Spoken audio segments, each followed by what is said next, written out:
The morning sun cast long shadows across the training compound as Doc adjusted his medical kit for the third time. His hands moved with the precision of someone who had performed these motions thousands of times before. The other members of SEAL Team 7 were already gathering near the briefing room, their voices carrying across the courtyard in the easy banter that came from years of working together. Had been with the team for 4 years now, and in that time he had earned a reputation that went beyond his medical skills. He was the quiet one, the steady presence who never seemed to crack under pressure. When bullets were flying and chaos erupted around them, Doc was the calm in the storm. His teammates trusted him with their lives, literally placing their wounded bodies in his capable hands time and time again. Lieutenant Commander Jake watched from across the compound.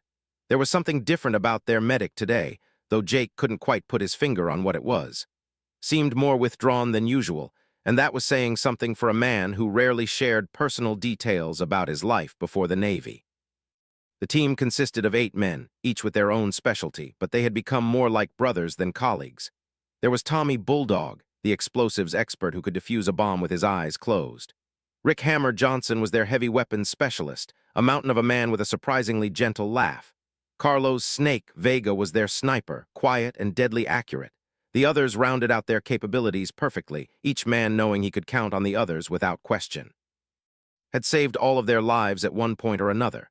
When Bulldog took shrapnel in his leg during a mission in Afghanistan, had worked on him for 20 minutes under heavy fire, never flinching as bullets whizzed overhead.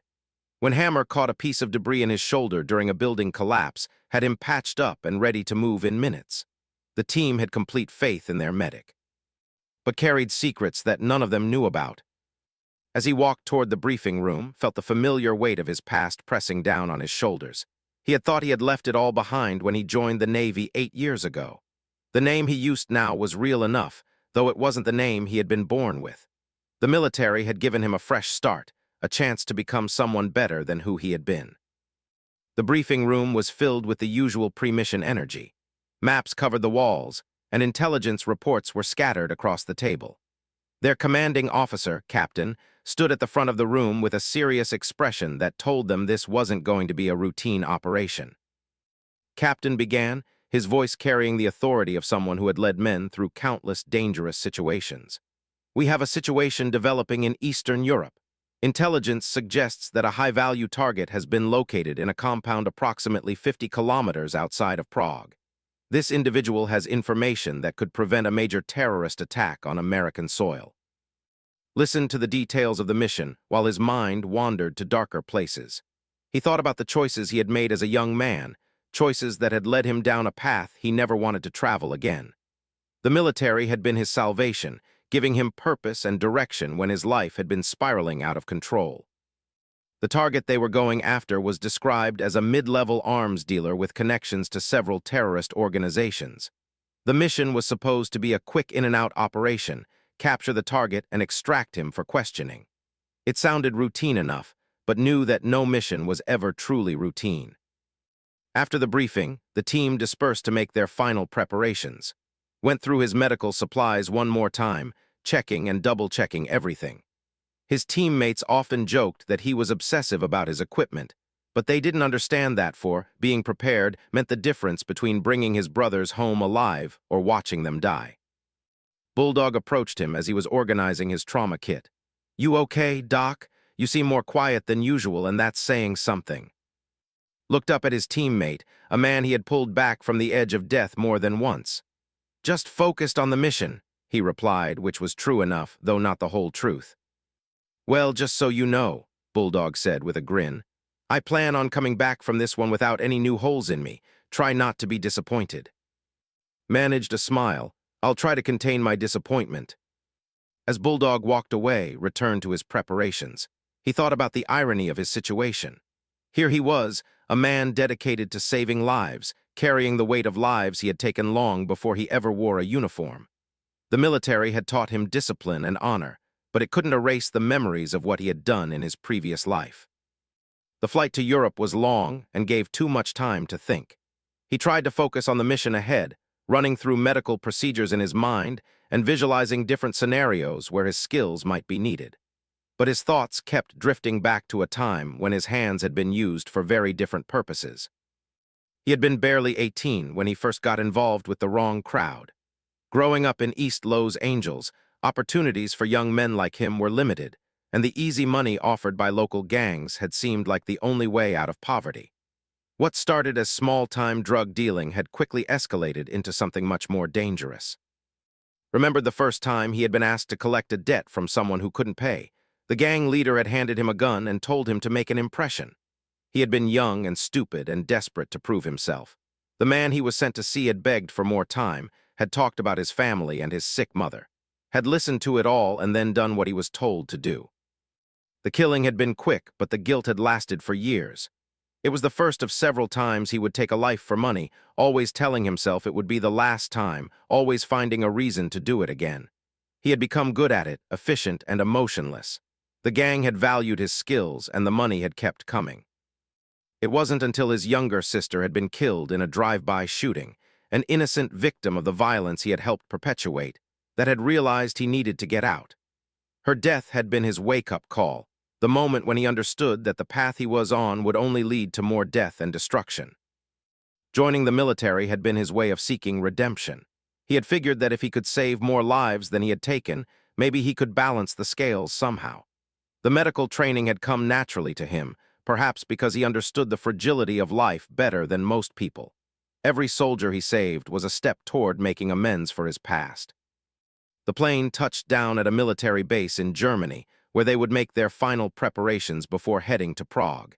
As the team gathered their gear, caught Lieutenant Commander watching him again.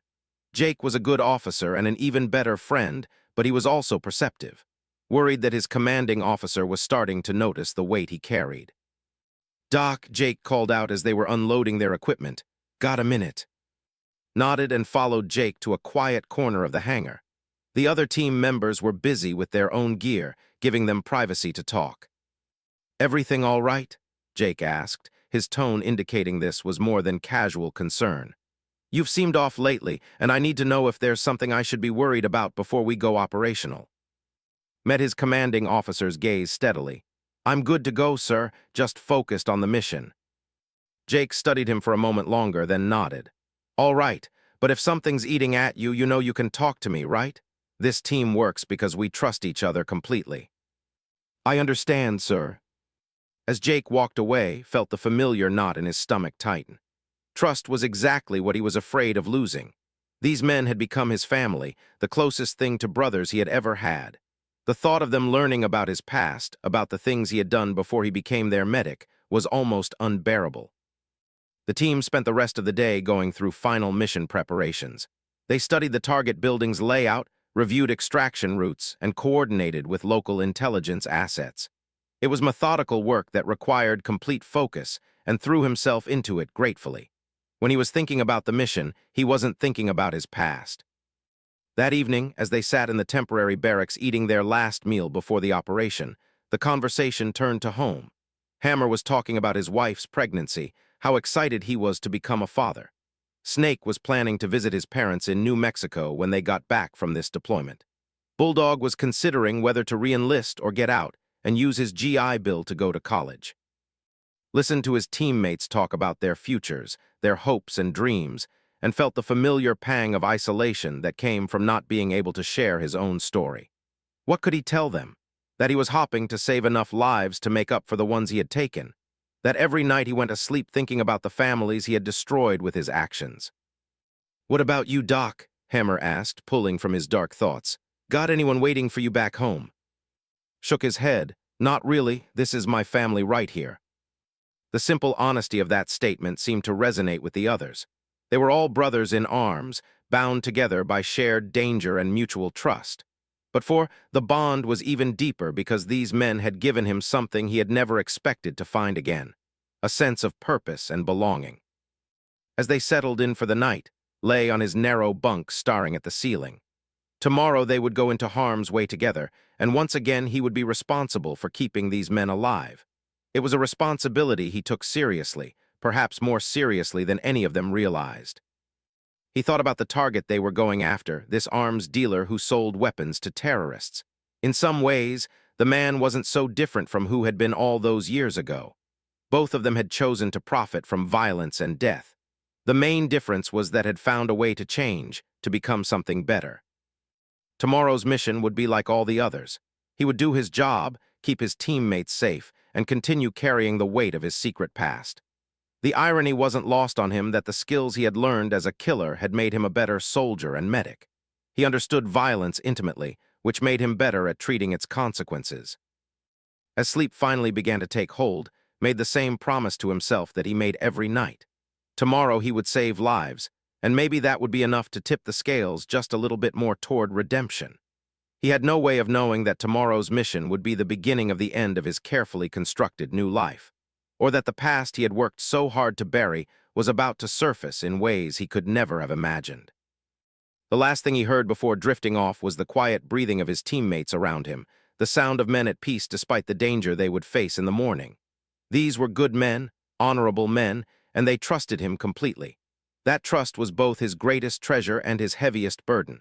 The helicopter dropped them off 3 kilometers from the target compound under the cover of darkness. The mission was proceeding exactly as planned. Felt the familiar rush of adrenaline as they moved through the forest. Toward their objective, each team member maintaining perfect spacing and communication discipline. The compound appeared on their night vision exactly as the intelligence photos had shown. A 2-story building surrounded by a high wall, with guards posted at regular intervals. Lieutenant Commander hand-signaled the team into position, and they began their approach with the practiced efficiency of men who had done this countless times before. Positioned himself with the command element, ready to provide medical support if needed while staying close enough to coordinate the operation. Everything was going smoothly until they reached the outer perimeter. Snake's voice crackled through their headsets from his overwatch position. "Command, I've got movement in the compound. Looks like our target is trying to leave through the back gate." Made a quick decision. "Bulldog Hammer take the front, Snake keep eyes on, rest of us go around back." The team split as planned, but as they moved to intercept the fleeing target, caught sight of something that made his blood run cold. Through his night vision scope, he could see the man they were pursuing, and even from a distance, there was something familiar about the way he moved. When they finally cornered the arms dealer in the compound's courtyard, got a clear look at his face and felt his entire world shift. The man standing before them, hands raised in surrender, but knew him by another name. He had known him as, and 8 years ago they had worked together in Lowe's Angels. Had been his handler in the gang, the man who had given him his targets and paid him for his kills. The man who had taught him how to be efficient and emotionless when taking a life. The man who had helped turn him into a killer. Forced himself to remain calm as the team secured their prisoner. His training took over, keeping his face neutral and his hands steady even as his mind raced. Showed no sign of recognizing him, but knew that was because he had changed significantly since those days. The scrawny 18-year-old killer had been replaced by a disciplined soldier with years of training and experience. "Good work, everyone," said as they prepared for extraction. "Clean operation, no casualties. Doc, check our prisoner for injuries." Approached with his medical kit, his heart pounding. As he conducted the routine medical assessment, the older man looked directly into his eyes. For a moment, thought he saw a flicker of recognition, but then looked away without saying anything. The extraction went smoothly, and within hours they were back at the base in Germany with their prisoner. Went through the motions of his post-mission duties, cleaning and restocking his medical supplies, debriefing with the team, but his mind was elsewhere. The careful walls he had built around his past life were crumbling, and he wasn't sure how much longer he could keep his secret. 3 days later, was in the base medical facility, updating inventory when Bulldog rushed in with an urgent expression. "Doc, you need to come with me right now," Bulldog said, his voice tight with concern. "There's been a development with our prisoner." Followed Bulldog to the secure holding area, where he found Lieutenant Commander and Captain standing outside an interrogation room with grim expressions. Through the one-way glass, could see sitting calmly at a metal table. "What's going on?" asked, though he had a sinking feeling he already knew. Captain turned to face him. "Our prisoner is requesting to speak with you specifically, Doc. He claims he has information that could be valuable to our operation, but he'll only share it with you." Felt the walls closing in around him. This was exactly what he had been afraid of. "Did he say why he wants to speak with me specifically?" No, replied, studying his face carefully. He just asked for the medic with the scar on his left hand. That's pretty specific. You know this guy. Unconsciously touched the small scar on his left hand, a reminder of his first knife fight as a teenager. He realized he had no choice but to go into that room, but he also knew that everything he had built over the past 8 years was about to come crashing down. I'll talk to him, said quietly. The interrogation room was stark and cold, containing only a metal table and 2 chairs. Looked up as entered, and this time the recognition in his eyes was unmistakable. Hello, said in accented English, using the name had gone by in his previous life. You look different. Military life agrees with you. Sat down across from his former handler, fighting to keep his expression neutral. I don't know what you're talking about. Laughed, a sound that brought back unwelcome memories. Please, I trained you myself. I know that scar and I know those eyes. You may have changed your name and your life, but I know who you are. What do you want? Asked, abandoning any pretense of not knowing him. I want to make a deal, replied. I have information your government would find very valuable, details about arms shipments, terrorist contacts, planned attacks, but I want something in return. What kind of something? Leaned forward, his voice dropping to a whisper. I want you to help me escape. Stared at him in disbelief. You're insane if you think I would do that. Am I? Asked with a cold smile. Because I think you'll find my alternative offer less appealing. If you don't help me, I'll tell your commanding officers exactly who you really are. I'll tell them about the people you killed in Los Angeles. I'll tell them about the families you destroyed. How do you think your precious team will react when they learn their medic used to be an assassin? The threat hit like a physical blow. Everything he had worked for, everything he had become, hung in the balance.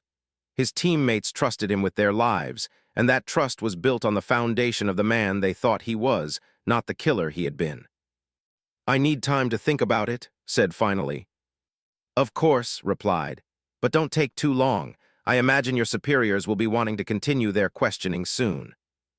Left the interrogation room feeling like he was walking underwater. Was waiting for him outside with a concerned expression. Well, what did he want to talk about? He claims to have information about future terrorist attacks, replied, which was technically true. But he's being coy about the details. Typical, muttered. These guys always want to play games. We'll let the intelligence specialists take over from here. As they walked away from the holding area, felt like he was living in a nightmare. The life he had built was about to be destroyed, and there seemed to be no way out. If he helped escape, he would be betraying everything he believed in and everything he had sworn to protect. But if he didn't help him, his secret would be exposed, and he would lose the only family he had ever really had. That night lay in his bunk staring at the ceiling, unable to sleep. Around him, his teammates were resting peacefully, trusting in their safety because they believed in each other. Bulldog was snoring softly in the next bunk, the same man had saved from bleeding out in Afghanistan. These men had accepted him as a brother, had trusted him with their lives, and now he was about to lose all of that.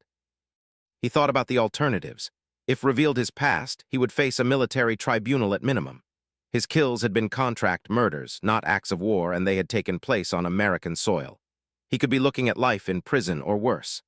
Even if he somehow avoided criminal charges, his military career would be over, and he would lose the only source of purpose and meaning his life had ever had. But the thought of helping escape was equally unbearable. The man was an arms dealer who supplied weapons to terrorists. People would die because of those weapons, innocent people who deserved to live. How could help facilitate that kind of violence after spending years trying to atone for his past? The next morning brought no clarity, only a deepening sense of desperation. Went through his routine mechanically, checking equipment and preparing for the team's next mission briefing. But his mind was elsewhere, racing through scenarios and possibilities, looking for any way out of the impossible choice he faced. During breakfast, Hammer noticed his distraction. You all right, Doc? You look like you didn't sleep much. Just thinking about home, replied, which wasn't entirely a lie. He was thinking about what home meant and how he was about to lose the only real home he had ever known. Well, we'll be rotating back stateside soon, Hammer said cheerfully. I can't wait to see Sarah and find out how the baby's doing. Nodded and tried to smile, but inside he was screaming. These men talked about their futures with such hope and confidence. never suspecting that their medic was a former killer whose past was about to destroy everything. Later that morning, Captain called to his office. The captain was a veteran of multiple deployments, a man who had earned the respect of every soldier under his command through his fairness and dedication to his men. "Close the door," said, using his current last name. "We need to talk." Did as ordered and stood at attention, though his heart was racing. "At ease," said, "sit down." Took the offered chair, trying to read the captain's expression. Was studying him carefully and had the uncomfortable feeling that the man could see right through him. "I've been in this business for a long time," began, "and I've learned to trust my instincts about people. Something's been bothering me about your interaction with our prisoner yesterday." "Sir?" "He specifically asked for you. Out of 8 team members, he knew to ask for the medic with a scar on his left hand. That's not the kind of detail someone picks up casually." Felt sweat beginning to form on his forehead. "I'm not sure what you're implying, sir." "I'm not implying anything yet," replied. "I'm asking directly, do you know this man from before this mission?" The moment of truth had arrived sooner than had expected. He could lie, but was clearly suspicious, and lies had a way of unraveling under scrutiny. He could tell a partial truth, but that might lead to questions he couldn't answer. Or he could come clean completely and face the consequences. "Yes, sir," said quietly. "I knew him before I joined the military." Leaned back in his chair, his expression unreadable. "Go on." "It was a long time ago, sir, before I enlisted. I was involved with some people I shouldn't have been involved with. He was one of them." "What kind of involvement?" Took a deep breath, knowing that his next words would change everything. "Criminal involvement, sir. I was part of an organization that engaged in illegal activities." "What kind of illegal activities?" The question hung in the air like a physical presence. Knew that once he answered it, there would be no going back. His carefully constructed new life would be over, and everything he had worked for would be destroyed. "I killed people for money, sir." The silence that followed was deafening. His expression didn't change, but could see the wheels turning behind his eyes. The captain was processing the information, considering its implications, deciding what to do next. "How many people?" asked finally. "7," replied. The number burned into his memory. "And this prisoner, he knows about your past?" "Yes, sir, he was my handler. He's threatening to expose me unless I help him escape." Nodded slowly as if pieces of a puzzle were finally falling into place. "I see. And what did you tell him?" "I told him I needed time to think about it, sir." "But you've already decided, haven't you?" Met the captain's gaze directly. "Yes, sir, I won't help him escape. What I did before I enlisted was wrong, but I won't compound it by betraying my oath and my teammates now." Studied him for several long moments. "You know this means your military career is over." "Yes, sir." "And you're prepared to face whatever consequences come from this?" "Yes, sir." Stood up and walked to the window, looking out at the compound where his teammates were going about their daily routines, unaware that their medic was about to be taken away from them. Said without turning around, "In 4 years of serving with this team, how many lives have you saved?" "I don't keep count, sir." "I do," replied, turning back to face him. 37 confirmed saves, not counting the countless injuries you've treated that could have become life-threatening without proper care. 37 men who went home to their families because of your skills and dedication." Didn't know what to say to that. "Your past doesn't define who you are now," continued. "But it is part of your record, and it will have to be dealt with. However, there might be a way to handle this that serves everyone's interests." "Sir." Returned to his desk and picked up a secure phone. "I'm going to make some calls. In the meantime, you're confined to quarters pending investigation." "Yes, sir." "Thank you for telling me the truth. That took courage, and it confirms what I've observed about the man you've become." As was escorted back to his quarters, he felt a strange mixture of relief and terror. His secret was out, but he had chosen honor over self-preservation. Whatever happened next, he had remained true to the principles his teammates had taught him, even if it cost him everything. Spent the next 2 days in isolation, waiting for word about his fate. The military justice system moved slowly, and during that time he was left alone with his thoughts and the weight of what was to come. He had expected to feel devastated, but instead he felt something he hadn't experienced in years: peace. For the first time since joining the military, he wasn't carrying the constant fear of discovery. The truth was out, and while the consequences would be severe, he no longer had to live with the exhausting burden of maintaining a lie. He had chosen integrity over self-preservation, and that choice felt right even if it meant losing everything. On the third day, Lieutenant Commander came to see him. Jake looked tired and troubled as he sat down across from in the small room. "So it's true?" Jake asked without preamble. "Yes, sir." Nodded slowly. Briefed me on the situation. I have to say I never saw this coming. "I'm sorry, sir. I know I should have been honest from the beginning." "Maybe," replied, "but I can understand why you weren't. The question now is what happens next." Looked up with surprise, sir. "There have been some developments," explained. "Captain made several calls to people much higher up the chain of command than us. Apparently, your situation isn't as unique as you might think." "I don't understand." Leaned forward. "The military has dealt with this kind of thing before. Soldiers with criminal pasts who have proven themselves through exemplary service. There's a process for handling it, though it's rarely used." Felt a flicker of hope but tried to suppress it. "What kind of process?" "It's called a service review board. Essentially, they weigh your past crimes against your military service and determine whether the interests of justice and national security are better served by prosecution or by allowing you to continue serving under specific conditions." "What kind of conditions?" "That would depend on the board's findings, but seems to think you have a good chance of a favorable ruling, given your exemplary service record and the circumstances of your disclosure." Couldn't quite believe what he was hearing. "What about the team? Do they know?" His expression grew more serious. "That's actually why I'm here. Thinks it would be best if the team heard this from you directly rather than through official channels. They're waiting in the briefing room." The walk to the briefing room felt like the longest of his life. He knew these men better than anyone, had saved their lives and trusted them with his own, but he had no idea how they would react to learning the truth about who he really was. When he entered the room, all 7 members of his team were seated around the table, their expressions ranging from concerned to confused. Took a deep breath and began to speak. "I owe you all an explanation," he started, then told them everything. He talked about his childhood in Lowe's Angels, about the choices that had led him into gang life, about the people he had killed for money. He explained how joining the military had been his attempt at redemption, and how the prisoner they had captured knew his true identity. When he finished, the room was silent for several long minutes. Finally, Bulldog spoke up. "So you're telling us that our medic, the guy who saved all our lives multiple times, used to be a contract killer?" "Yes," replied quietly. "And you joined the military to try to make up for what you'd done?" "Yes." Bulldog looked around at the other team members, then back at. "Okay, anything else we should know?" Blinked in surprise. "That's it." "Doc," Hammer said with a slight smile, "we've all got stuff in our past we're not proud of. Maybe not to the extent you do, but we've all made mistakes.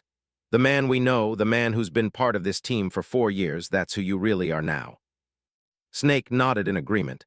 "You've saved my life twice. You've saved all our lives. I don't give a damn what you did before you were one of us." "Besides," Bulldog added with a grin, "it kind of explains why you're so good at keeping us alive. You understand violence better than most medics." The relief felt was overwhelming. These men, his brothers, weren't rejecting him. They were accepting him for who he had become, not condemning him for who he had been. "Thank you," he said, his voice barely above a whisper. "Don't thank us yet," said. "We still have to get through the review board, and there's no guarantee they'll see things the way we do." Over the next week, prepared for the service review board hearing. He worked with a military lawyer to organize his service record, gather testimony from his teammates and commanders, and prepare his statement. The process was thorough and intimidating, but faced it with the same calm determination he brought to everything else. The hearing itself took place at a military installation in Virginia. The board consisted of 3 senior officers from different branches of the military, each with decades of experience in military justice. Sat at a table with his lawyer, wearing his dress uniform and feeling more nervous than he had before any combat mission. The prosecution presented their case first, outlining his criminal past in stark detail. They described each of his 7 victims, the circumstances of their deaths, and the amount of money he had been paid for each killing. It was brutal to hear his past laid out so clinically, but forced himself to listen to every word. Then his defense began. His lawyer called witness after witness to testify about his character and service. Captain spoke about his leadership and dedication. Each member of his team about times had saved their lives or the lives of others. Medical officers talked about his skill and professionalism. The testimony went on for hours, painting a picture of a man who had transformed himself completely. Finally was called to speak on his own behalf. He stood before the 3 officers and spoke from his heart about the choices he had made, both good and bad. He talked about the guilt he carried every day and the way military service had given his life meaning and purpose. He spoke about the families of his victims and his hope that by saving lives he could somehow balance the scales of justice. "I can't undo what I did," he concluded. "I can't bring back the people I killed or repair the damage I caused to their families, but I can continue to serve, to save lives, to try to make the world a little bit better than I found it. That's all I'm asking for the chance to continue serving." The board deliberated for 2 days. During that time, waited with his teammates who had all requested leave to be present for the hearing. They didn't talk much about what might happen, but their presence meant everything to him. When the board finally reconvened, the senior officer, a Marine Corps general, read their decision. "The board has carefully considered all evidence and testimony in this matter. While we cannot ignore or minimize the gravity of petty officer, past actions, we have also taken into account his exemplary military service, his voluntary disclosure of his criminal history, and the testimony of those who have served with him." Held his breath. It is the finding of this board that the interests of justice and national security are best served by allowing petty officer to continue his military service under the following conditions. He will be reduced in rank by 1 grade. He will forfeit all pay and allowances for a period of 6 months, and he will be transferred to a new unit where his past will be known to his commanding officer, but not necessarily to his teammates. Felt his knees go weak with relief. He wasn't going to prison. He wasn't being discharged. He would be allowed to continue serving, to continue trying to make amends for his past. But as the implications sank in, he realized what the transfer meant. He would have to leave his team, his brothers, the men who had accepted him despite knowing his darkest secrets. After the hearing, the team gathered in a nearby restaurant to say their goodbyes. The mood was bittersweet. They were relieved that wouldn't be going to prison, but they knew this might be the last time they were all together. "Where are they sending you?" Bulldog asked. "I don't know yet," replied. "Somewhere I can make a fresh start."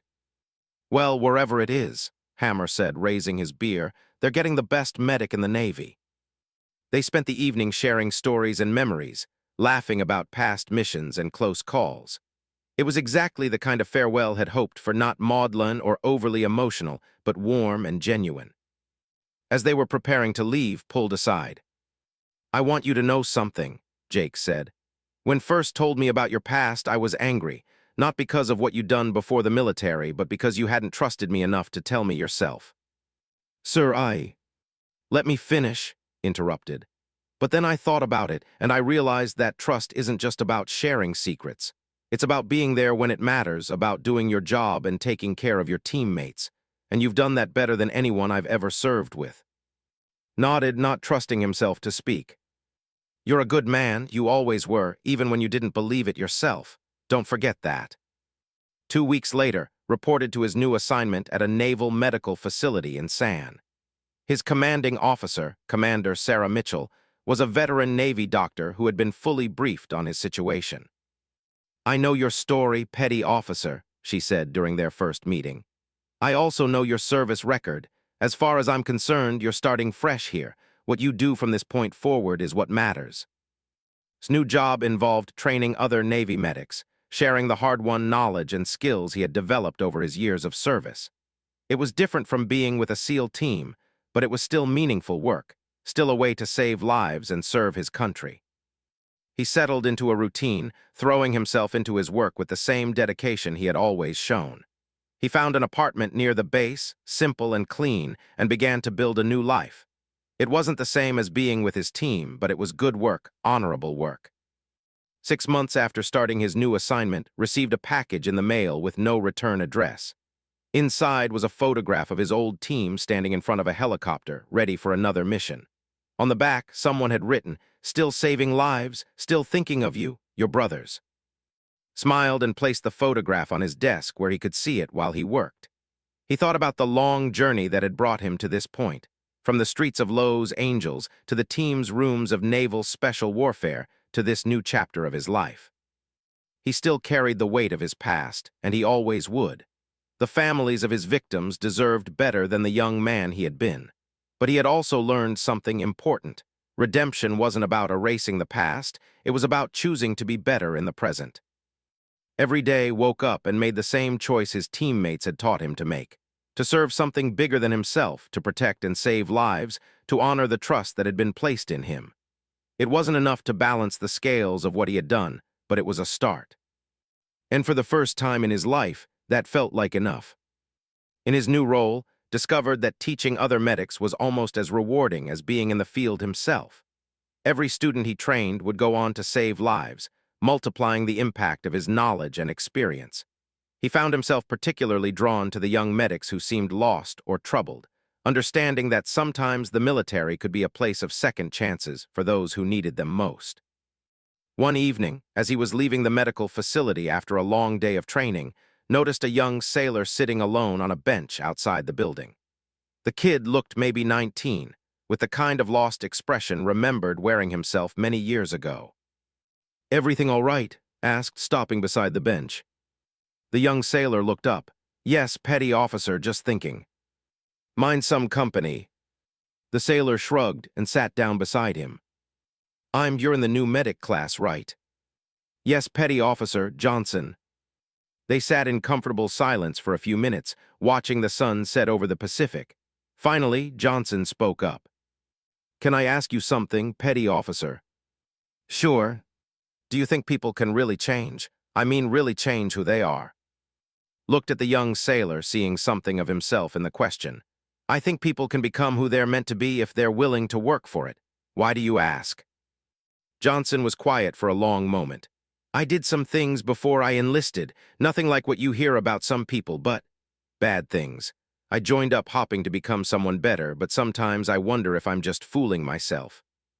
Smiled. "Johnson, the fact that you're even asking that question tells me you're already on the right path. Bad people don't worry about being good. They just worry about not getting caught." "How do you know?" "Experience," replied, "and faith in the power of choosing to be better every single day." As they continued to talk, realized that his own journey of redemption had come full circle. He had been saved by the brotherhood of his SEAL team, men who had shown him what honor and loyalty really meant. Now he was in a position to help others find that same path. The irony wasn't lost on him that his darkest secrets had ultimately led to his greatest purpose. By facing the truth about his past, by choosing integrity over self-preservation, he had found a way to serve that was deeper and more meaningful than anything he could have imagined. He still missed his team, still thought about them often, but he understood now that they had given him more than just acceptance. They had shown him how to forgive himself, how to build something good from the ashes of something terrible. Former contract killer turned Navy medic had finally found his place in the world. It wasn't the place he had expected or even the place he thought he deserved, but it was where he belonged. And every day, in ways both big and small, he continued the work of trying to save more lives than he had taken, one student at a time, one lesson at a time, one choice at a time. The pain of his past would never fully go away, but he had learned to transform that pain into purpose. And in the end, that transformation had made all the difference.